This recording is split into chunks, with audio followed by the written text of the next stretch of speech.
শফিক ভাইয়ের নাকি অন্য একটা মেয়ের সাথে সংসার আছে, আর সেই সংসারে একটা বাচ্চাও আছে। চিন্তা করে দেখেছেন শফিক ভাইয়ের মতো একটা মানুষ এমন করতে পারলে আপনার স্বামী আর আমার স্বামী করতে কতক্ষণ? পাশের বাসার ভাবির মুখে কথা শুনে সীমা বেশ চিন্তায় পড়ে গেল। ভাবি, আপনার হয়তো কোথাও একটা ভুল হচ্ছে। শফিক ভাই তো খুব ভালো মানুষ ছিলেন, তাহলে আপনি হয়তো জানেন না ভাবি, আমরা তো ওদের পাশের ফ্ল্যাটে থাকি, প্রায় সময় দেখতাম ঝগড়া বিবাদ লেগেই থাকতো।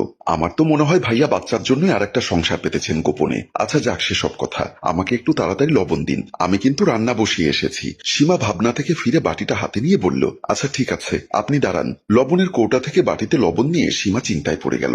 শফিক ভাইয়ের মতো একটা ভালো মানুষ এভাবে তার স্ত্রীকে ঠকাতে পারলো? সত্যি কি তাহলে একটা বাচ্চার জন্য আর একটা সংসার করছেন? আমারও এখন নীরবের প্রতি আরো বেশি খেয়াল করা উচিত। ইদানিং নীরব কেমন যেন হয়ে গেছে, আমার সাথে খুব একটা বেশি কথা বলে না, এসেই খাবার খেয়ে ঘুমিয়ে পড়ে। গত 1 মাস ধরে কেমন যেন অচেনা লাগছে লোকটাকে। আমার বরটাও অন্য কোনো মেয়ের পাল্লায় পড়েনি তো? ওদিকে দরজা থেকে রুমানা ভাবি আবার বলল, কি হলো?